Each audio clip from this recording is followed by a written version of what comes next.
Hey there, welcome back to another video. This time it is a review of the romantic thriller, The Bedroom Window.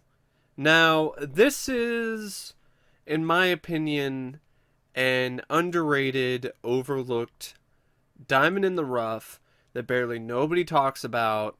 And to me personally, I feel that's a shame because this is a film that is not only my favorite film directed by Curtis Hanson, but also one of my favorite films starring Steve Guttenberg. It's a Steve Guttenberg film that really showcases Steve Guttenberg's acting talents in a way that you rarely ever saw again after this movie.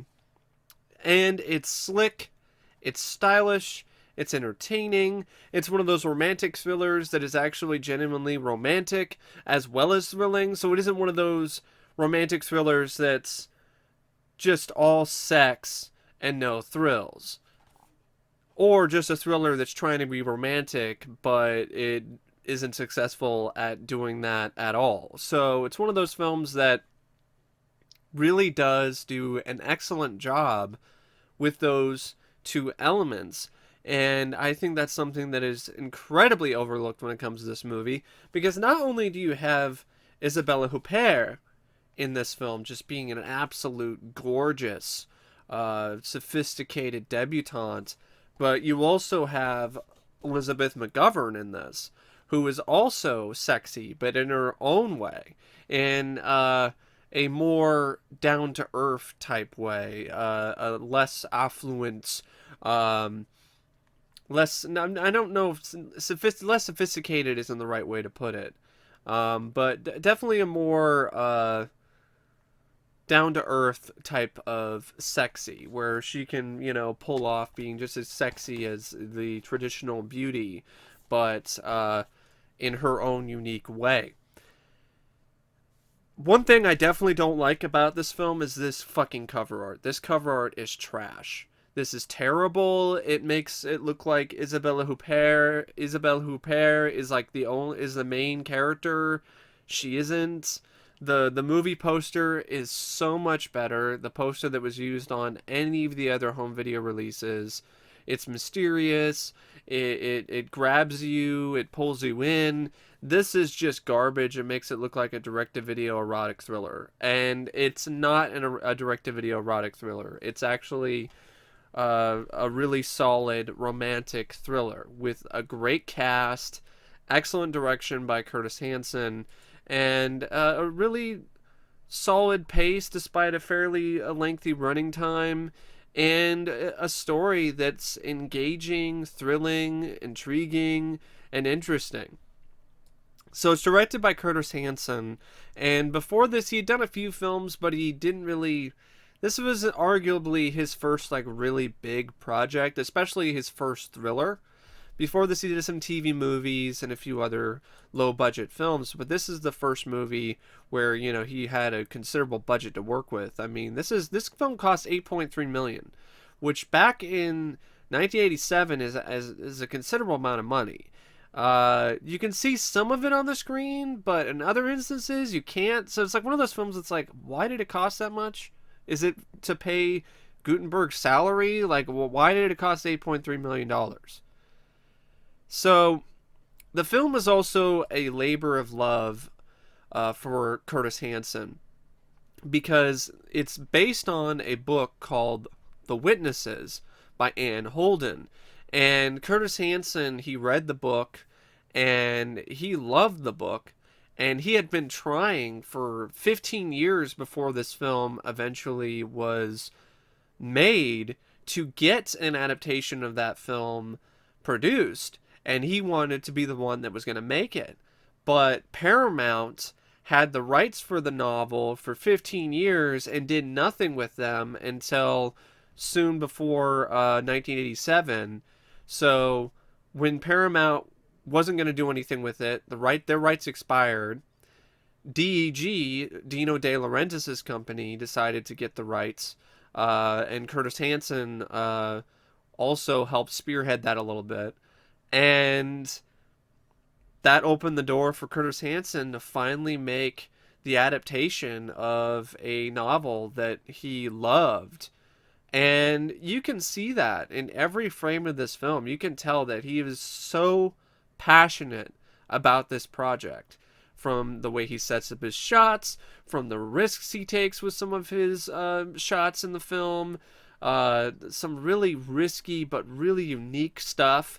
Like, for instance, there's a scene where Elizabeth McGovern's character is going into a bar, and you see her walk up to the door, and then the film zooms in on the keyhole, and instead of doing like the typical fisheye lens thing, it zooms in as if you're just peering through a normal window. And I thought that was just such a unique particular shot. And that's not something that you would necessarily think of when it comes to that kind of particular take. And there are quite a few moments like that in the film. I particularly love how Curtis Hanson shoots the killer in the film. I feel that he does an absolutely spectacular job working with shadows and with light, and to really make this killer all the more imposing and all the more creepy. The guy already looks creepy as it is, but he really ends up enhancing that creepiness by how he works with lighting, and how, of course, he works with the cinematographer, Gilbert Taylor, who they seem to have a really solid connection. So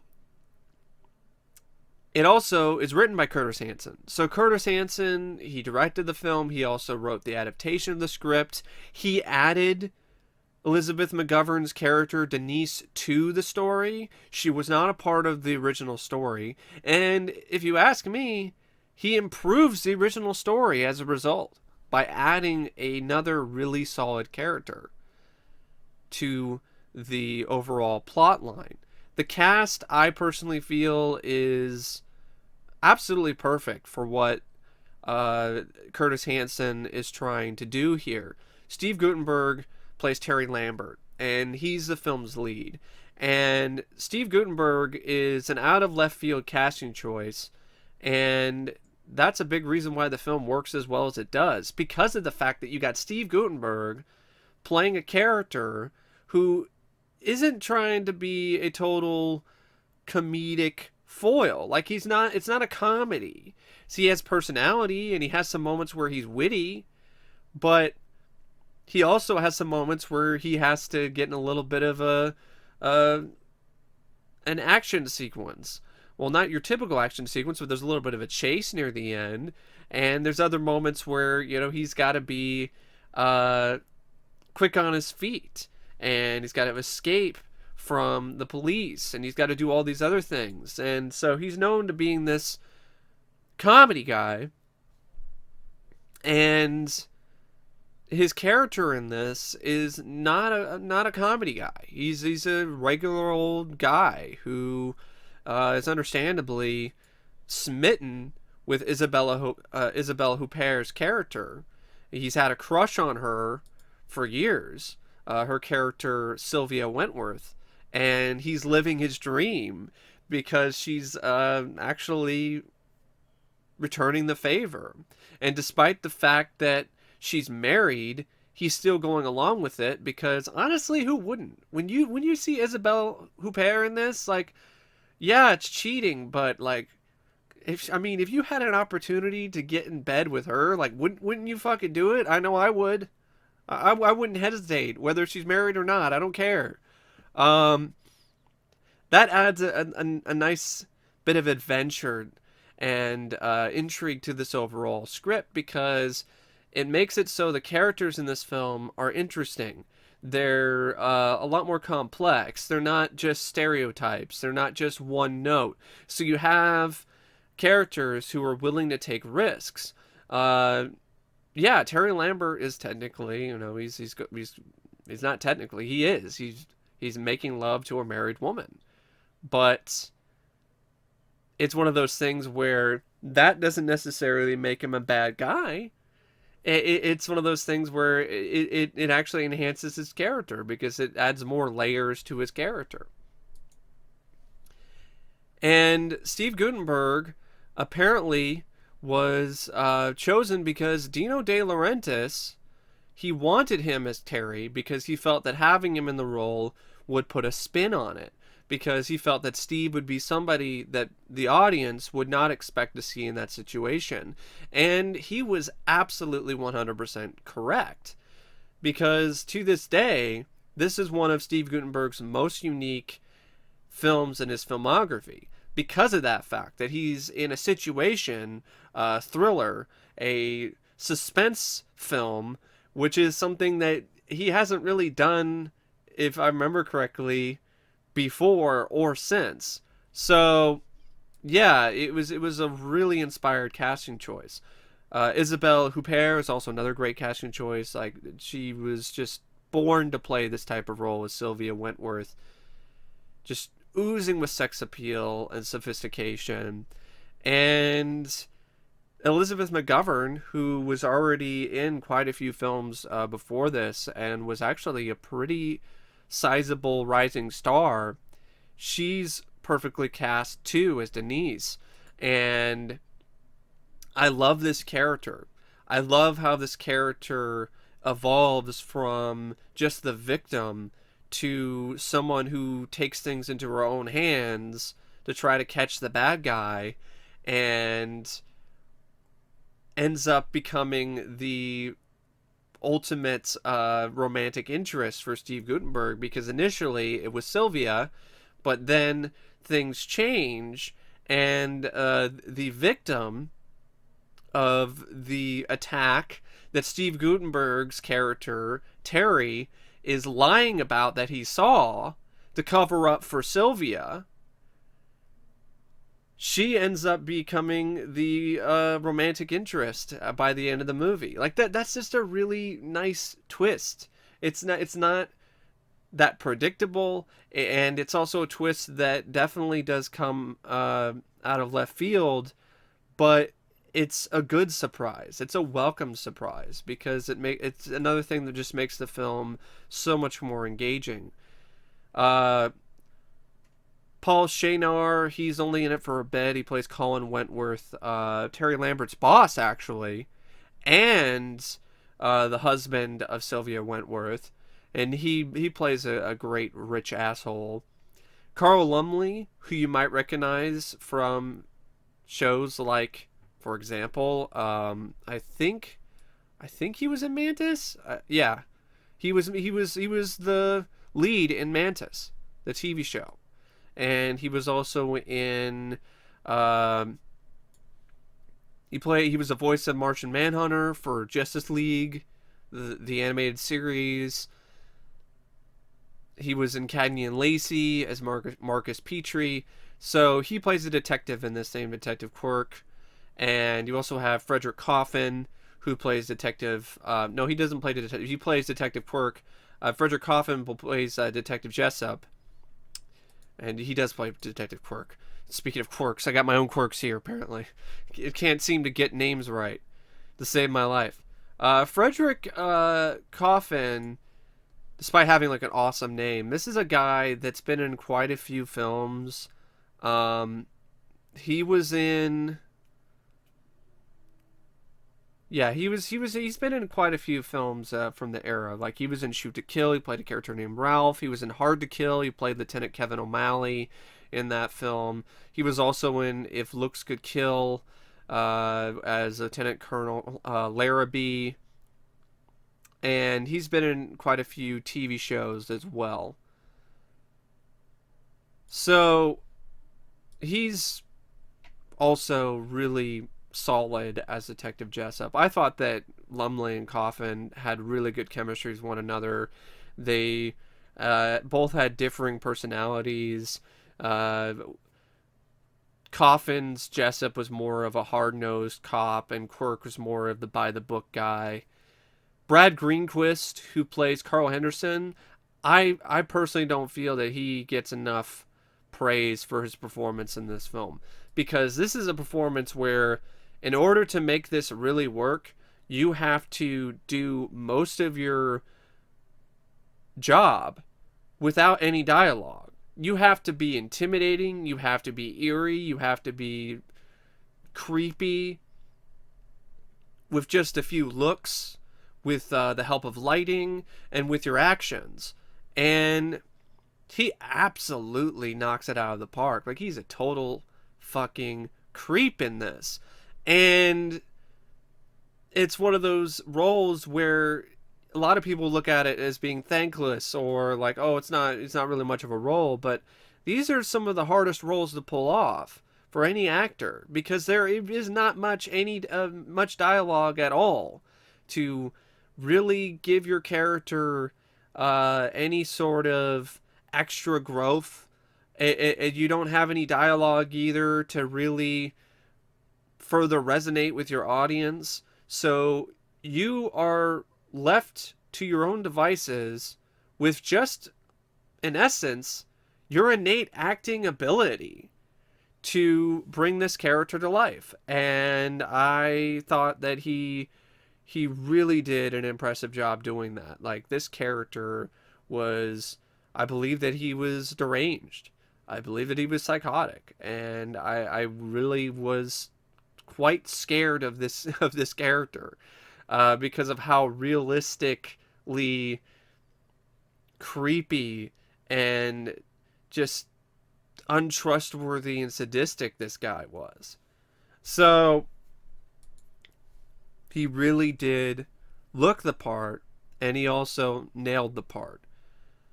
And Wallace Shawn, who you might recognize from The Princess Bride as the inconceivable guy, you know, and he's done some voice work later in his career as well, including in films like The Incredibles. Here, he has a really bit role as the prosecuting attorney, the attorney for Henderson, in the trial that happens in the film, and he is absolutely wonderful in this role. He relishes this role, playing this just cocky asshole attorney who just grills Steve Guttenberg and just makes an absolute fool out of him in front of everybody at the trial, including the woman that he's trying to impress and trying to keep having the opportunity to get into her panties. And he's just absolutely killing it in this role. Like, you hate this guy, but you also respect him because he's right. He's right. He's dead on the money. And it was just a really great performance by Wallace Shawn in a supporting role. Like, he was only in the film for a few minutes, but he really made all of those minutes count. Now, the other elements of the film that I want to mention that also work really well are the music by Michael Shrieve and Patrick Gleason. Now, the music is, the score itself is not particularly that memorable. It's just kind of eh. And if I were to say, like, the reason why I'm bringing up the music is not just because of Michael Shrieve and Patrick Gleason's score, because at times it does elevate the mood and atmosphere of particular sequences. I want to mention the soundtrack, because there's quite a few really fun, memorable late 80s tracks in here. You even have a song by Rick James in the soundtrack. You got trying to remember the name of this song. I'm going to look it up real quick, because I definitely want to give it its due. It's a song called Hyperactive, and it was a song that was playing in a sequence where the killer is in the bar. Steve Guttenberg's watching him, and Terry Lambert is watching him in the bar, and he's watching this beautiful young woman just dance in front of everybody to the song Hyperactive by Robert Palmer. And there was also, you even had Cold Shot by Stevie Ray Vaughan, which is a classic that was in a few scenes. You even have Seduction, which is a song by Val Young that was written by Rick James. And Val Young you might recognize because she was a part of the Rick James produced a girl band that sang the song Our House. I completely forgot the name of that band. It's not coming to my mind right now. And you also had Rick James, like I said, Sweet and Sexy Thing by Rick James. So I wanted to mention that because I really liked the soundtrack for the film, and it doesn't seem like any of those songs were like officially released on the soundtrack. The soundtrack was just the score, which is your typical suspense score. It's nothing that special. Cinematography by Gilbert Taylor, especially when it comes to sequences that are shot like in the theater where they're showing the ballet, even sequences outside of the theater, simple shots, just like a truck, the killer's truck parked in a parking lot, or the ways that he and Curtis Hanson just shot Isabelle Huppert. I mean, she's such a radiant beauty, and the way that the cinematographer and the director shot her was just amazing. It just brought out even more of her natural beauty on screen.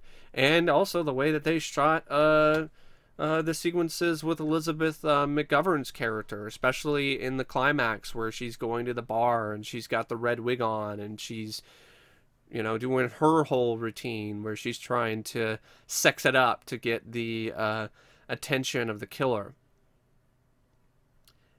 And speaking of the theater sequence, I want to mention this.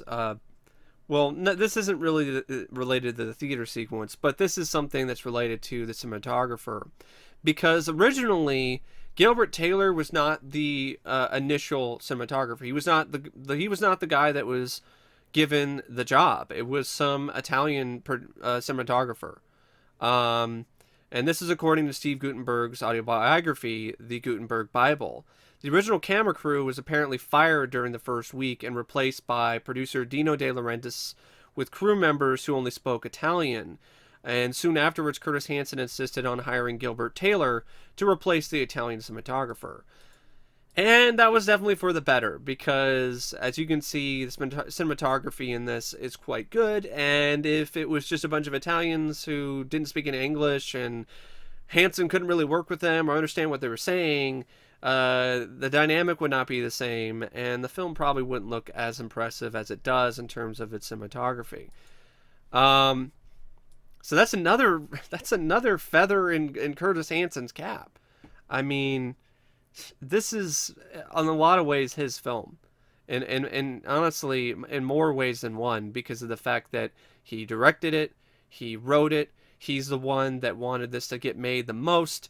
And he also was the one that made sure that everything was right and was as effective and efficient as possible within his limits. Because he's not De Laurentiis, he can't make the same decisions, but he managed to persuade De Laurentiis to make the right calls here. And it paid off, because it's a film that I feel really works. It clicks. It's a really slick and stylish, in my opinion, memorable and incredibly underrated thriller. The editing is also quite effective and efficient by Scott Conrad. There really aren't any scenes in this where I feel like it was extraneous or something needed to be cut out.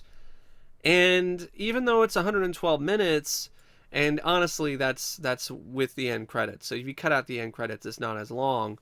But even at that length, it doesn't feel too long to me, because I'm so engaged with the characters and with the story and how everything unfolds.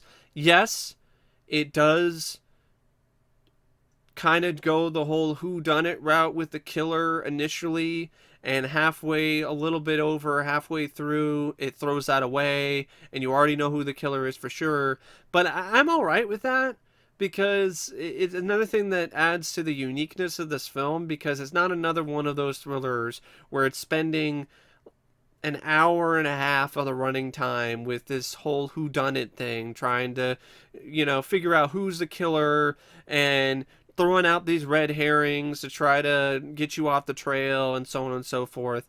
No, it just calls it like it is, and it doesn't make it any less suspenseful in the climax. In fact, it makes, if you ask me, it's more suspenseful in the climax of the movie because you know who the killer is and you know what's going to happen. So, and because you know what's going to happen, and the danger that the characters are in and are going to be in, it makes those suspenseful sequences in the film's climax all the more suspenseful because you have learned to like these characters and you have grown to appreciate them in many different ways throughout the film, and now they are in confirmed danger. Like this is not, there's nothing that's gonna be hidden from you here. Like this is like in your face. Like the killer is out, is gonna get her. Like the killer is going to get her. And if Steve Guttenberg doesn't get, if Terry doesn't get there in time, Elizabeth McGovern's gonna get killed. So it's just something, simple but effective. Sometimes it's all you need. Just a simple but effective type of suspense. Yeah, and then the plot, yeah, it's not the most complex thing in the world, but there's enough complex elements to it that it keeps your interest and never, at least for me personally, left me bored or left me with any other sort of aspects of the plot where I was like, oh, come on, like, do we really need this? The only thing I can think about in terms of where it could have maybe improved in some of those things is like it does this whole thing where Steve Guttenberg is now, his character Terry Lambert is a suspect for the murders by the police, and that's just, that's the type of cliched plot line. And that drug on a bit too much for me. Like I felt they could have cut that down a little bit because it came at a point in the film where it was really building up to a good pace and a good position, and then it does this whole like swerve, and it's like, oh, now the police are after Steve Guttenberg, and it's like, I know why they did it that way, but it's one of those things where it's just a personal preference of mine, and I wish they could have cut that down, trimmed that down a little bit.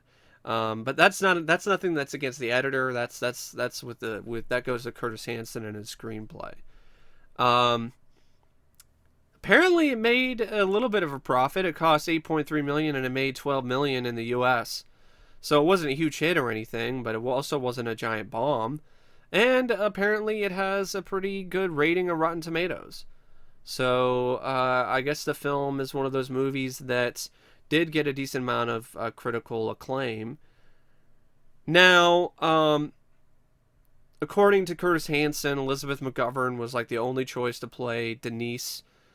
And he really liked the fact that she's playing a character in this where her beauty is secondary, where at a certain point she takes over the plot and she's the victim who becomes the aggressor. And I mentioned that earlier in the film, in this review, and I agree with Curtis Hanson. I love that aspect of that character and of the plot. Even though her beauty is secondary, it definitely doesn't end up being secondary by the end of the film, because it's actually a primary part of why they're able to finally catch the killer. And speaking of how they catch the killer is another reason why this film is unique and different from a lot of films like it from that era and today, because it doesn't end the typical way where the killer gets killed or anything like that. He gets stopped. There's a nice suspenseful brief little chase where Steve Guttenberg is hanging on the side of a car of the truck while the killer's trying to escape from the police, and Guttenberg manages to get him to crash into a police car, and he just gets carted off into an ambulance. Yeah, he's a total scumbag and he's a rapist asshole, but the only way that Steve Guttenberg's character was ever going to be cleared of suspicion was if he was caught alive. So it works really well within the plot of the film. If he died, that really wouldn't really help, and it wouldn't add that much to the film either. Like, it's one of those films where it didn't need that type of ending. The ending that it had was effective enough. It ended on a high point, and that's honestly a good way to end the movie. Now, apparently Sylvia was American in the script, but Hanson decided to cast Isabelle Huppert because he thought that she gave the movie a little extra something. Being French, she has a veneer of sophistication. She's glamorous and belongs to a world that Terry Lambert aspires to. He also added a contrast. She also adds a contrast with Elizabeth, to whom Steve's character was initially unattracted to. And yeah, Hanson, he really knew what he was doing, as you can hear by his statements here. Hanson also said that Steve Guttenberg was not his first choice for the lead, but rather a suggestion of Dino De Laurentiis. Dino thought that if the movie wasn't successful, at least he'd have a young person in the lead who was liked and is known for comedy. And apparently Guttenberg was very enthusiastic about doing the film, and Hanson agreed to cast him after they had dinner together. Hanson's quoted here. He says, "I thought the picture should have his enthusiasm and his humor. Steve was dying to play the part. It was something different for him.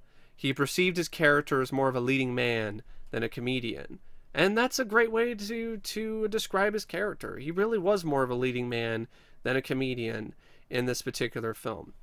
Anyway, I don't really know what else to say about the bedroom window. I've talked about it at length for a longer amount of time than anybody probably ever has on YouTube, but I've always been a fan of this film. I've always felt this was an underrated gem when I first saw it on VHS years ago, because I just saw the cover, and the cover looked interesting to me, and then you had Steve Guttenberg in a suspense thriller, and I was like, wow, that sounds interesting. And I sat down and watched the film, and I really enjoyed it when I saw it on VHS, and I really enjoyed it again when I watched it on DVD. So, yeah, I would recommend this one. If you're a fan of Steve Guttenberg, it's a must-see. If you're a fan of Curtis Hanson, it's also a must-see. And if it sounds interesting to you, definitely give it a look, if you haven't already. Anyway, I don't know what else to say about the bedroom window, except if I were to rate it out of 5 stars, I'm going to give it 4.5 out of 5. There's just tiny bits of pacing issues, some aspects of the plot that could be trimmed a little bit. But overall, I'm really pleased with the film, and it's a movie that I personally feel is just going to get better with age. Like, it's going to age like a fine wine, and it's going to continue to really stand out from the rest of the pack when it comes to this particular genre. Anyway, thank you for watching, as always, I will see you later. See ya.